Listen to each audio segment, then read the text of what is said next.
Hi guys, Penny Rose Journals, how you doing? Okay, obviously we are here playing with no good Polaroids again. These are the ones we made before, just to remind you. What I have done is taken failed Polaroid camera shots and cut the picture out of them. And on those ones I used pictures from book pages. Yeah. This time I've just used book pages, so yeah, I kind of like this. I reckon it looks really good. This is foreign language text, and this is a paper bag from H&M, and I think it looks really cool. So that's what I'm going to do today, make a few more of these on various things you can put in a Polaroid. Obviously, pictures from book pages are fantastic. Particularly black and whites. I think black and whites look the best myself, but yeah, interesting book page, and at an interesting angle too. I kind of like it at an angle like this. I think it looks much more interesting, so, and makes me lots of interesting shape scraps to collage with as well. So yeah, I sat down and cut a whole heap of these Polaroids apart. For those of you who don't know, Polaroid film only lasts a certain amount of time, so if you have a Polaroid camera and have old Polaroid film lying around, if it's over a year old, it's probably no good. I discovered some that I had that was no good, and just walked around my house taking photos of random things in the house just to expose it all. And then once that was done, I cut the pictures out of it and with a craft knife, and here they all are. So we're just going to use them to frame things. Yeah, you could do anything. You could make specimen slides out of these if you wanted to. A bit fiddly. I would make specimen slides out of other things rather than this, but yeah, you could do. I think this will look good. It's just tissue paper with stamps on it, so we're going to do a few of those and see what else we can find lying around that might be interesting.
Okay, that was the tissue and some old music paper. Now I'm going to try one of my collage pages because I think that might be interesting. So yeah, that's the next thing we're going to tear out and have a go at. I'm sure we can find some interesting bits on there to frame. So we'll do a couple of those as well.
Now you'll notice on a couple of these ones that were the H&M bag that there is only text on one side of these frames, so a bit boring. I'm just going to dress these ones up a bit, and you could do this to any of them. As you can see there, I've sewn around a couple of the photographed ones. You can do that. I'm not really sure that I'm fond of that look, to be honest, but yeah, I'm just going to jazz these ones up with just a few bits of scrap that are on my desk and see what they're looking like then. And yeah, because you don't have to leave these as they are, you can dress them up as much as you desire. You could even start putting fabric and stuff on them if you really wanted to, but I'm just going to use some scraps off my desk and maybe some of the little stamped elements that I make, just the little embellishments. Stick a few of those on and see how we go.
And it turns out I really like these collage ones. I think they're great.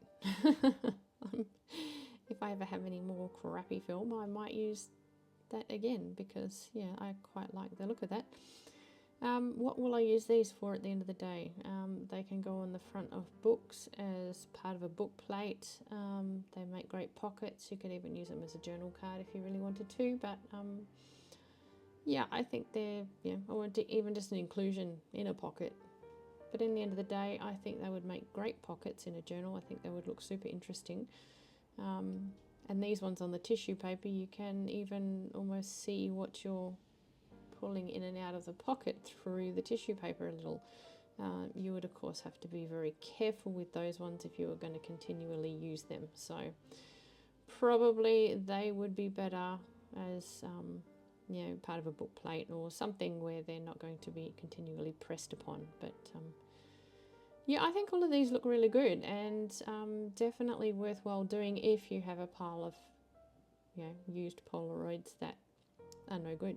But yeah, you could soon cut these sort of shapes out of a piece of card with a craft knife or whatever you've got. If you wanted to make some of these, it would save you a whole lot of hassle cutting out these pictures because it is a pain. But, you know, it's what we do. Alright guys, thanks for sticking with me. I hope that you have enjoyed this and you might give it a go if you happen to, you know, have some Polaroids lying around. My favourite will always be the black and white book pages though. So. Okay guys, thank you so much for your time today. I appreciate your company as always. I'll see you again tomorrow. Bye.